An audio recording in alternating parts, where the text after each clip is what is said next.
শান্ত একটা গ্রাম, তার নাম নীলপুর। সেই গ্রামে এক কোনায় থাকতো হৃদয়, খুব সাধারণ একটা ছেলে। আর অন্যদিকে থাকতো মেঘলা, চোখে স্বপ্নে ভরা এক মেয়ে। হৃদয় আর মেঘলার প্রথম দেখা হয় স্কুলে। প্রথমে শুধু বন্ধুত্ব, তারপর সেই বন্ধুত্ব ধীরে ধীরে ভালোবাসায় রূপ নেয়। দুজনেই একে অপরকে ছাড়া কিছু ভাবতেই পারত না। বিকেলের সময় তারা প্রায় নদীর ধারে বসত। মেঘলা বলতো, হৃদয়, তুমি কি কখনো আমাকে ছেড়ে যাবে? হৃদয় হেসে বলতো, আমি যদি যাই তবে আমার সাহস যাবে, কারণ তুমি ছাড়া আমি অসম্পূর্ণ।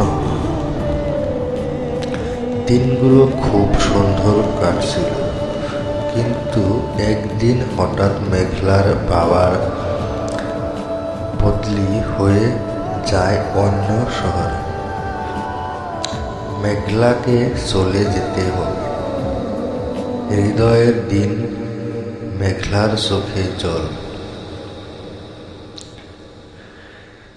সে হৃদয়কে জড়িয়ে ধরে বলল, আমাকে ভুলে যেও না।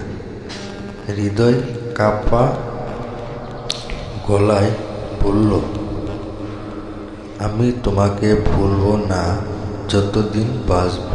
মেঘলা চলে গেল। প্রথম কয়েক মাস তারা চিঠি লিখে যোগাযোগ রাখত, কিন্তু ধীরে ধীরে চিঠি আসা কমে গেল। তারপর একদিন পুরো বন্ধ হয়ে গেল। হৃদয় প্রতিদিন অপেক্ষা করত একটা চিঠির জন্য, একটা খবরের জন্য, কিন্তু কিছু আসতো না। অনেক বছর কেটে গেল। একদিন হঠাৎ পোস্টম্যান একটা পুরনো চিঠি দিল। চিঠিটা মেঘলার কাঁপা হাতে। হৃদয় চিঠিটা খুলল। চিঠিতে লেখা ছিল, হৃদয়, যদি তুমি এই চিঠিটা পাও তবে বুঝবো আমি আর বেঁচে নেই। আমার একটা কঠিন রোগ হয়েছিল, যা আমি কাউকে বলিনি। তোমাকে কষ্ট দিতে চাইনি।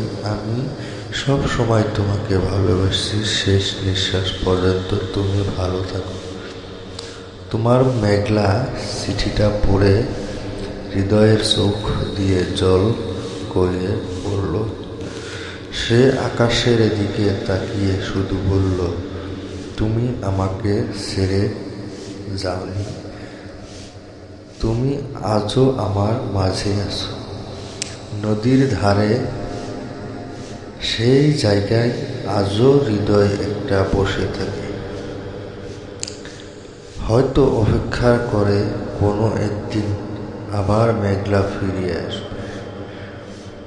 শেষ, কিন্তু ভালোবাসা কখনো শেষ হয় না। তো বন্ধুরা, আশা করি গল্পটা ভালো লাগলো।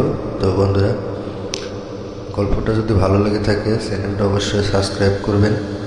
সাবস্ক্রাইব করে পাশে থাকবেন। আপনাদের জন্য প্রতিদিন এরকম নতুন নতুন গল্প নিয়ে আসবো। আর বন্ধুরা, যদি ফেসবুক পেজ থেকে দেখতেছেন তাহলে পেজটা ফলো করে ভিডিওটা একটা শেয়ার করে দেবেন।